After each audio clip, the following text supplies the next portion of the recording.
Bulletin का करेंगे बाकायदा आगाज और सबसे पहले बात करेंगे ब्रॉयलर मुर्गी गोश्त की कीमतों की ऊंची उड़ान के हवाले से।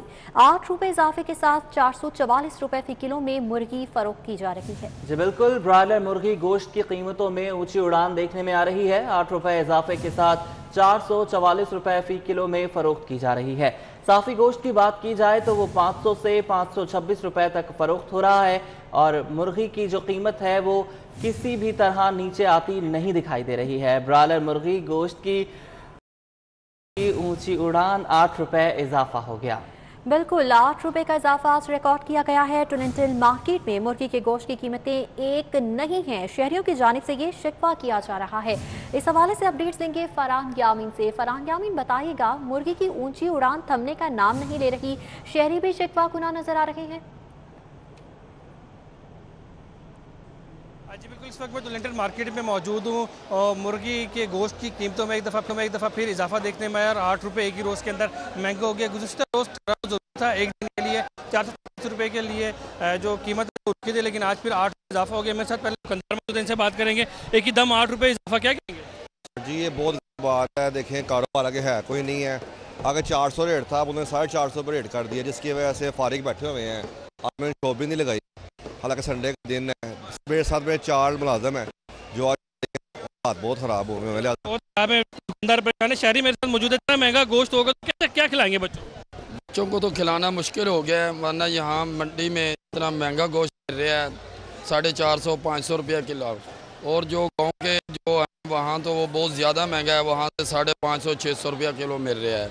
तो जितना पहले रेट था तो 150-200 रुपया किलो यहाँ मिलता था गोश्त, अब तो मिलना बहुत मुश्किल हो गया है। ठीक है, तो हम ऑटो रिक्शा चलाते हैं, हम तो बहुत इजाफा, महंगाई में बहुत ज़्यादा इजाफा किया गया है। इजाफा हो गया, शहरी बहुत ज़्यादा परेशान है। उनका कहना है कि मुसलसल गोश्त की कीमतों में इजाफे की वजह से जो सस्ता प्रोटीन था वो गरीब आदमी के पहुंच से दूर हो गया। प्रोटीन भी आवाम की बाहर होता हुआ नजर आ रहा है। फरहान यामीन इस हवाले से बता रहे थे, बहुत शुक्रिया आपका। दूसरी जानिब शहरियों के हवाले से बात की जाए तो शहरी भी शिकवा कुना नजर आ रही हैं। मुर्गी की ऊंची उड़ान ने शहरियों को परेशान करके रख दिया है। क्या तासुरात हैं शहरियों के, आपको दिखाते हैं। सर, हम सुबह से यहाँ पे आए हुए हैं, मुर्गी का रेट इतना ज़्यादा है। हम 7 बजे के यहाँ पे खड़े हुए हैं, किसी का रेट इतना कम नहीं है। 500 से कम चिकन दे नहीं रहे दुकानदार तो बात सुनने को 5 रुपये कम करने से भी जो है ना कासिर है और परेशान है। अब हम वापस जा रहे हैं। पीछे जाएं, फार्मर को पूछें ये क्यों इतना महंगा कर रहे हैं। ठीक है, अब जो जिस बंदे की गुंजाइश है 300 रुपये किलो लेने की, अब वो जाके 450-500 किधर लेगा? जो दिहाड़ी वाला बंदा 500-600 रुपये दिहाड़ी जिसका जो लगाता है वो खाली मुर्गी ले लेगा, बाकी का सिस्टम किधर से चलाएगा? गवर्नमेंट को चाहिए इसकी तरफ देखें। 100, 150, 200 रुपये तक रेट समझ आता था, अभी लोगों को कोई पूछने वाला नहीं है। दिन पर दिन हालात ऐसे हो रहे हैं, हर बंदे का अपना रेट है। हमें चाहिए कि इनके फार्मों पे कंट्रोल करना चाहिए, इनकी वजाहत देखनी चाहिए। हर बंदे को अपनी पड़ी है, कोई बंदा किसी को नहीं देख रहा। गोश्त अजकल इन्ना महंगा है तो वापस चले जाने होने। मैं जलोमरो आया वाघे बार्डर तो हूँ एड्डी दूरों फेरा पाया, इन्ना गोश्त का रेट सुन के फिर वापस चले जाना नहीं समझ आती। निके निके चूचे लोग ले जाते, वड्डी मुर्गी को हाथ नहीं लाता। मुर्गी के गोश्त को हाथ नहीं लगाया जा रहा। शहरी अपने गमो गुस्से का इजहार कर रहे हैं। इसी पर मजीद बात करने के लिए सदर पोल्ट्री एसोसिएशन मियां जाहिद इकबाल हमारे साथ मौजूद हैं। जाहिद साहब, बहुत शुक्रिया आपके वक्त का। ये बताइएगा कि कई महीने हो गए हैं मुर्गी का गोश्त जो है उसकी कीमत नीचे नहीं आ रही, क्या वजूहात हैं?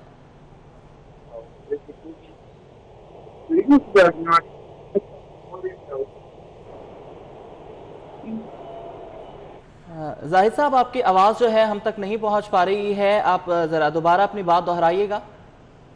कुछ टेक्निकल वजूहात की बिना पर हम तक जाहिद साहब की आवाज़ नहीं पहुंच पा रही है। जैसे ही उनसे दोबारा रब्ता होता है उनसे बात करेंगे।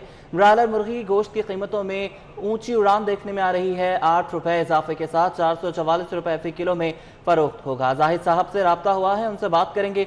जाहिद साहब, बताइएगा, कई महीने हो गए मुर्गी का गोश्त की जो कीमत है वो नीचे नहीं आ सकी, क्या वजूहात हैं?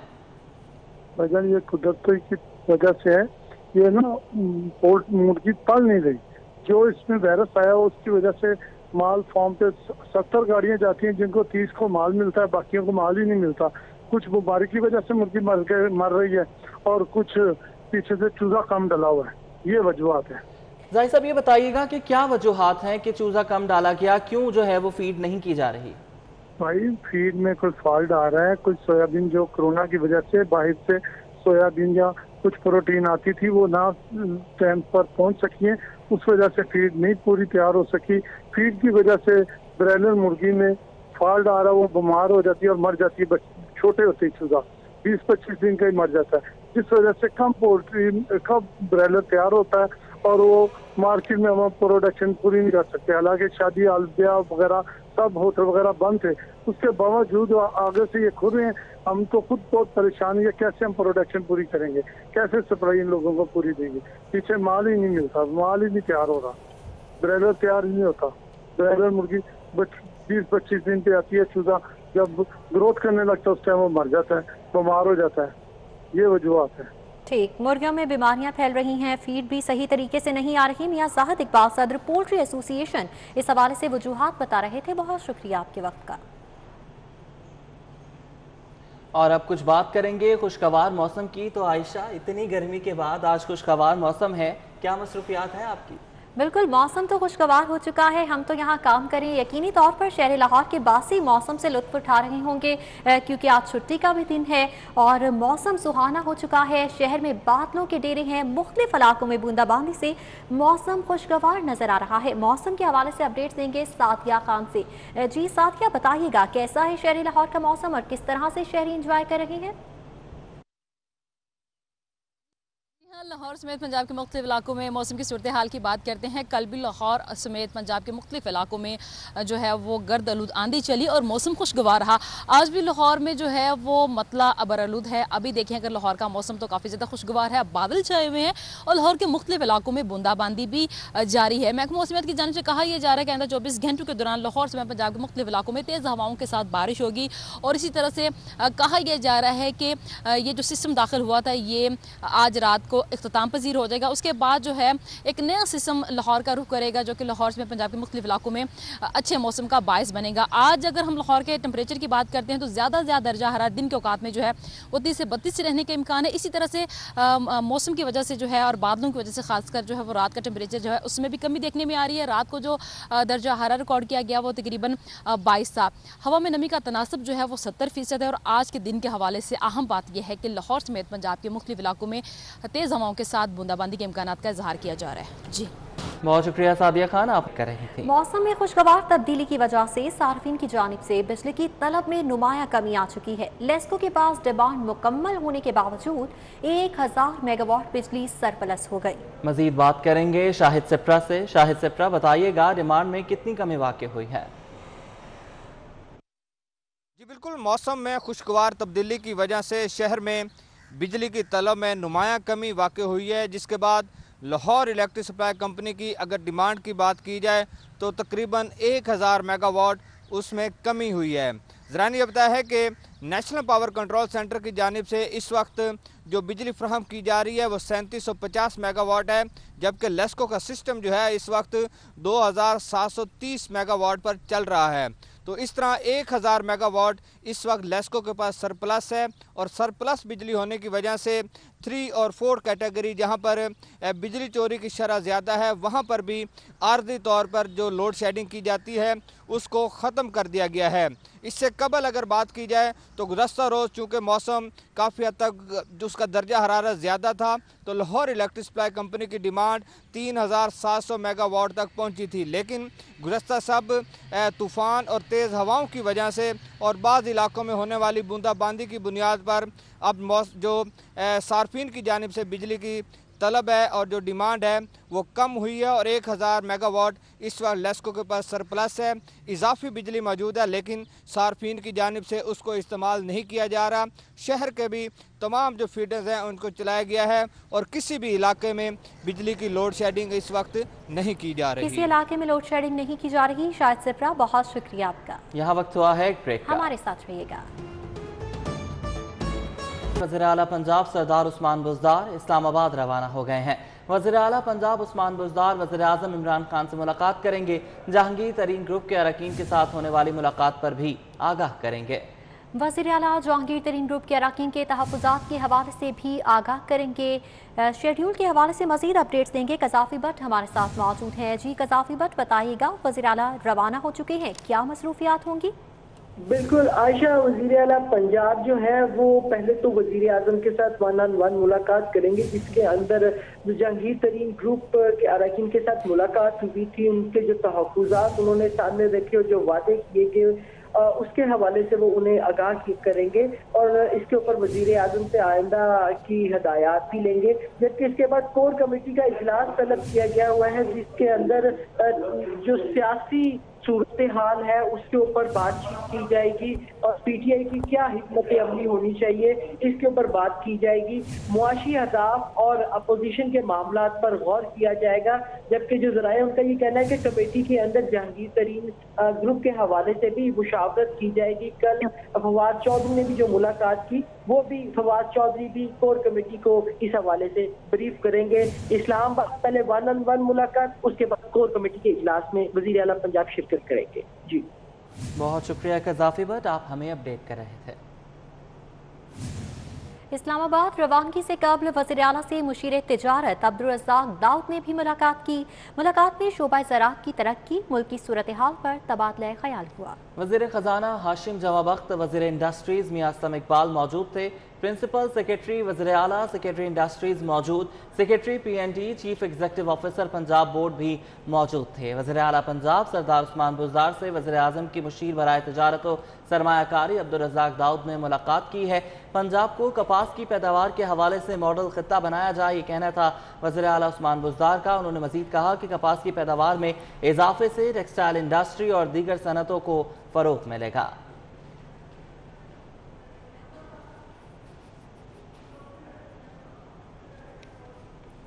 कोरोना की सूरत हाल की बात करेंगे। शहर में कोरोना केसेस में नुमाया कमी देखने में आई है। कोरोना से 6 अफराद जिंदगी की बाजी हार गए। 24 घंटों में कोरोना से 314 नए मरीजों की तस्दीक हुई है।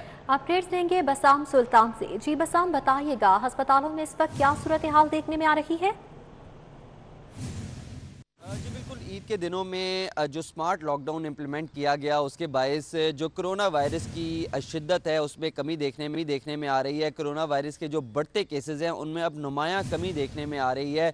अदाद-ओ-शुमार के हवाले से देखें तो गुज़िश्ता 24 घंटों के अंदर लाहौर शहर में सिर्फ 6 अफराद इस मोहलिक वायरस की जद में आकर जो है वो जान की बाजी हारे, जबकि 314 ऐसे मज़ीद अफराद हैं जिनमें वायरस की जो है वो तस्दीक हुई। ज़्यादातर जो अफराद हैं इनको होम क्वारंटाइन जो है वो किया जा रहा है, जबकि इनमें से बेशतर ऐसे हैं जिनको जो है वो हस्पतालों का रुख करना पड़ रहा है और हस्पतालों में जो है वो तिबी सहूलियात फराहम की जा रही हैं। इस वक्त शहर के सरकारी और निजी हस्पतालों में कुल जो है वो 598 के करीब जो मरीज़ हैं वो ज़ेरे इलाज हैं। इनमें से 465 ऐसे अफराद हैं जिनको सरकारी हस्पताल, जबकि 131 ऐसे अफराद हैं जिनको निजी हस्पतालों में जो है वो ज़ेरे इलाज रखा गया और वहाँ पर तिबी सहूलियात फराहम की जा रही हैं। इसी तरह शहर के अंदर जो है वो तकरीबन 152 ऐसे अफराद हैं जिनकी हालत जो है वो तशवीशनाक बताई जाती है और उनको मुख्तलिफ सरकारी और निजी हस्पतालों में जो वेंटिलेटर्स हैं उन पर तिबी सहूलियात जो है वो फराहम की जा रही हैं। अगर हम जो इंटेंसिव केयर यूनिट्स और हाई डिपेंडेंसी यूनिट्स हैं उनकी बेड ऑक्यूपेंसी के हवाले से देखें तो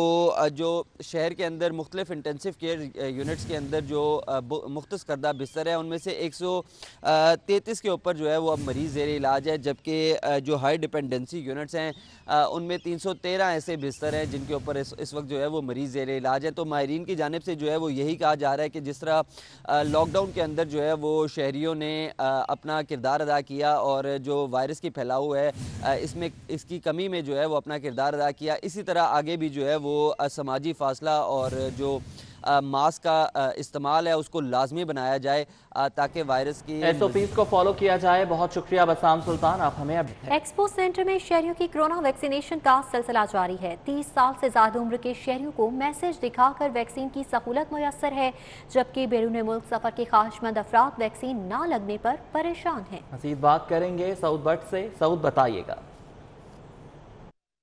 बिल्कुल एक्सपो सेंटर में कोरोना वैक्सीनेशन का अमल जारी है। जो पहली डोज के लिए आ रहे हैं उनको 30 ईयर्स एंड अबव जो लोग हैं उनको मैसेज दिखा गया, जबकि 40 साल से बड़े शहरियों को वॉक इन सहूलत दी गई है। लेकिन जो लोग यहाँ पर ओवरसीज़ ट्रैवल करना चाहते हैं और वैक्सीनेशन लगवाना चाहते हैं और ख़ास तौर पर एस्ट्राजेनेका को यूज़ करना चाह रहे हैं, उनको यहाँ पर कहा जा रहा है कि 40 ईयर्स से नीचे अगर आपकी एज है तो आपको नहीं लगाई जाएगी, जिस पर शहरी काफ़ी ज़्यादा परेशान है और बैरून मुल्क सफ़र करने के लिए अब वो यहाँ पर कोशिश कर रहे हैं कि हमारी कोई रिक्वेस्ट होने, लेकिन उनकी सुनी नहीं जा रही। क्या मसले हैं इनसे जानते हैं। बताएं जी, आपने कौन से मुल्क में ट्रैवल करना है और क्या आपको कह रहे हैं, इंतज़ामिया ने क्या कहा है? सर मैं सऊदी अरब के लिए ट्रैवल करना है, कामा होल्डर हूँ। मेरा नाम गुलाम तकीर है सर। मेरी एज जो है 1982 की पैदाइश है सर।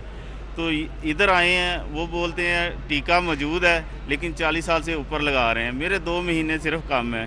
तो इधर ओवरसीज सारे जलील हो रहे हैं। हमें 6 महीने हो गए इधर बैठ के खा रहे हैं, पैसे भी ख़त्म हो गए हैं। तो ऊपर से हमें कागज़ों के लिए भी पैसे, गवर्नमेंट को ये चाहिए या तो हमें न्यूज़ के ज़रिए बताए। अभी मैं मामू कांजन से आया हूँ, कमाली के नज़दीक पास है गाँव, उधर से आया हूँ।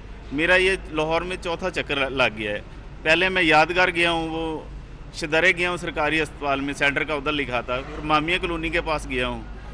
तो हमें ये बोले कि टीका मौजूद है लेकिन आपको लग नहीं सकता। सर हमारा गुनाह दसें क्या, हमने उधर से पैसे कमा के गवर्नमेंट को टैक्स दिया ओवरसीज़ों ने। तो किसी की बहन आगे जलील हो रही है, किसी की बीवी आगे जलील हो रही है, किसी के बच्चे कोई बुजुर्ग है, कोई सफ़र कर नहीं सकते कोरोना की वजह से, किसी के पास खाने के लिए पैसे भी नहीं है। अभी हमें गवर्नमेंट बताए कि हमारा गुनाह क्या है। आप बताएं जी, आपका भी इसी किस्म का मसला, कौन सा मुल्क जाना चाहते हैं? बहुत शुक्रिया आपका।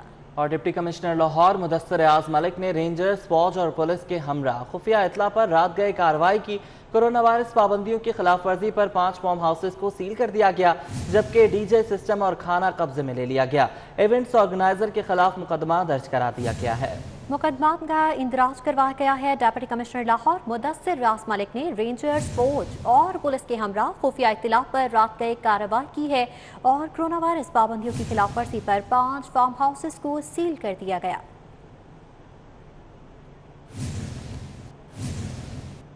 लॉकडाउन के दूसरे रोज बड़े कारोबारी मराकज बंद हैं, जबकि बुनियादी जरूरियाती अशिया की दुकानें खुली हैं। पुलिस 24 घंटों में लॉकडाउन और SOPs की खिलाफ वर्जी पर 270 मुकदमात का इंदराज कर चुकी है। मजीद बात कर लेते हैं वकास अहमद से। वकास, बताइएगा किन किन इलाकों में कार्रवाइयाँ की गई हैं?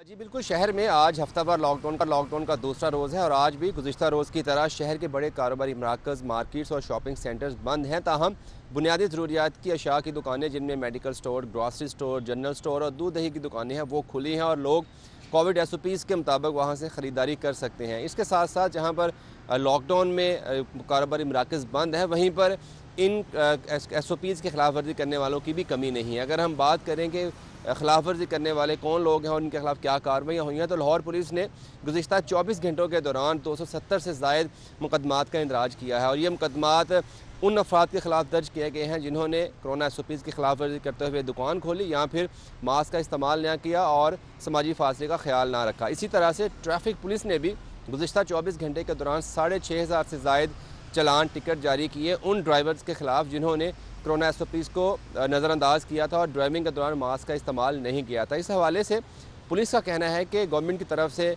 जो लॉकडाउन 2 रोज़ के लिए लॉकडाउन लगाया जाता है, इस पर अमल दरामद करवाने के लिए हर मुमकिन कोशिश की जा रही है। जहाँ पर लोगों को, ताजरों को आगाही फ्राहम की जा रही है, उनके साथ जो है कोलैबोरेशन की जा रही है, वहीं पर जो खिलाफ वर्जी करते हैं उनके खिलाफ कार्रवाई भी की जाती है और ये मुकदमात का इंदराज इसी बात की कड़ी है। उन्होंने ये भी कहा कि जो हुकूमती SOPs की जो हदायत हैं उन पर अमल दरामद करवाने के लिए लाहौर पुलिस हर मुमकिन कार्रवाई करेगी। जी बहुत शुक्रिया वकास, आपने किया।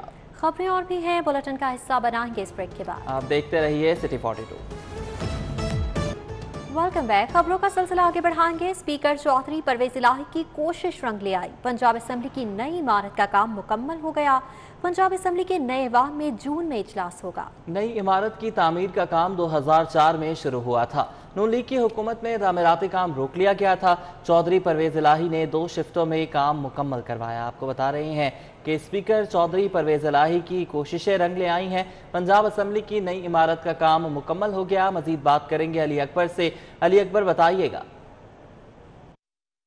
स्पीकर पंजाब असम्बली चौधरी परवेज लाई की कोशिश रंग ले आई और पंजाब असम्बली की जो ज़ेर तमीर बिल्डिंग थी उसको मुकम्मल कर लिया गया और बताया यह जा रहा है कि जून के पहले हफ्ते में पंजाब असम्बली की नई इमारत और नए ऐवान में जो है इजलास किया जाएगा। इस हवाले से स्पीकर पंजाब असम्बली चौधरी परवेज लाई की जानिब से तमाम अरकान असम्बली को और ख़ासतौर पर अपोजिशन लीडर को भी एतमाद में ले लिया गया और बताया यह जा रहा है कि बजट इजलास जो है वो पंजाब असम्बली के नए ऐवान में किया जाएगा। पंजाब असम्बली की ये बिल्डिंग जो है वो 2006 में जब मुस्लिम लीग काफ की हुकूमत थी तो उस दौर में इसको शुरू किया गया था, लेकिन मुस्लिम लीग नून की हुकूमत आने के बाद जो है इसके फंड्स रोक लिए गए और इस बिल्डिंग का काम रोक दिया गया। लेकिन जब दोबारा चौधरी परवेज लाई स्पीकर बने तो उनकी जानिब से इस बिल्डिंग की जो तमीर का काम है उसमें तेज़ी लाई गई। 2 शिफ्टों में इसका काम मुकम्मल किया गया और बिलाखिर ये ऐवान जो है वो तैयार हो गया और बताया यह जा रहा है कि जून के पहले हफ्ते में इसमें बाकायदा तौर पर इजलास किया जाएगा। जी पहले हफ्ते में इजलास भी होगा। अली अकबर आगाह कर रहे थे, बहुत शुक्रिया आपका। स्पीकर चौधरी परवेज इलाही की कोशिश रंग ले आई। पंजाब असम्बली की नई इमारत का काम मुकम्मल हो चुका है। पंजाब असम्बली के नए ऐवान में जून में इजलास होगा। नई इमारत की तामीर का काम 2004 में शुरू किया गया था। मुस्लिम लीग नून की हुकूमत में तामीराती काम रोक लिया गया, जबकि चौधरी परवेज इलाही ने 2 शिफ्टों में काम मुकम्मल करवा लिया है और पंजाब असम्बली के नए ऐवान में जून में एक बार फिर खुशामदीद कहेंगे। अब आपको बताएं कि लासानी वेलफेयर मशाइख अज़ाइम तंजीम की फ़लस्तीनियों के हक में रैली ऐवान इकबाल से प्रेस क्लब तक निकाली गई। मर्दों ख़वातीन ने शिरकत की। रैली में फ़लस्तीन के हक में नारेबाजी की गई। रैली का अहवाल जानेंगे हसनैन ओलग से। जी हसनैन, बताइएगा क्या मनासिर देखने में आए?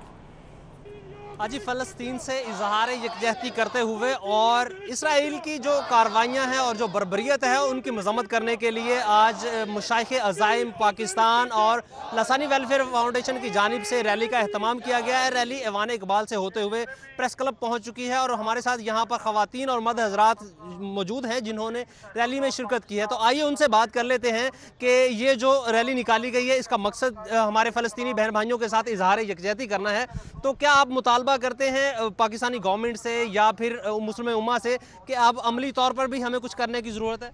बिल्कुल, जब तक अमली तौर पर नहीं कुछ करेंगे तब तक तो ये मसला हल नहीं होना। तो ख़वातीन है, मर्द हैं, जितने भी हैं, अवाम तो सिर्फ सड़कों पे आके अपील ही कर सकती है ना। बाकी काम हुकूमत का है, बाकी काम वज़ीरों का, वज़ीर आज़म का है। जितने भी मुस्लिम ममालिक हैं उनके वज़ीर आज़म है, जैसे तुर्की के वज़ीर आज़म जो है वो एक काविश कर रहे हैं और हमारे इमरान खान साहब कर रहे हैं। इसी तरह जितने भी मुस्लिम ममालिक हैं उन सब से गुजारिश है कि उनके जो वज़ीर आज़म है वो वहाँ अक़वाम मुत्तहिदा में ये अपील उठाएं और इस चीज़ को हल करवाएं। सिर्फ ज़बानी कलामी ना ये काम करें बल्कि अब हल करवाएं। इतने साल हो चुके हैं। जी बिल्कुल, अमली तौर पर कुछ करने की ज़रूरत है। मैम मुझे ये बताइएगा कि ये जो सीज़ फायर हुआ है, अब क्या आप ये समझती है कि इतना काफ़ी है? हम ट्विटर के ऊपर, सोशल मीडिया के ऊपर बस एक मजम्मत कर देते हैं, हम अमली तौर पर कुछ नहीं करते। जब तक अमली तौर पर नहीं होगा काम तो नहीं होता। हम तंजीम मशाइख लासानी वेलफेयर फाउंडेशन की तरफ से तंजीम मशाइख अज़ाम की तरफ से जो है वो अपील करते हैं कि तमाम मुस्लिम ममालिक इकट्ठे हों और इत्तेहाद एक तमाम मुस्लिम का एक मुकम्मल तौर पे मुस्तकिल बुनियादों पर होना चाहिए ताकि मुसलमानों के ख़िलाफ़ कोई भी दहशत गर्दी करे, जैसे इसराइल ने दहशत गर्दी की मुसलमानों को और नमाज में और मस्जिद। बिल्कुल, एक ऐसा इत्तेहाद बहुत ज़रूरी है जिसके तहत तमाम मुस्लिम ममालिक इकट्ठे। बहुत शुक्रिया हसनैन, आपने हमें अपडेट किया। इसके साथ ही न्यूज़ स्टूडियो से फिल वक्त इतना। एक ब्रेक के बाद हेडलाइन।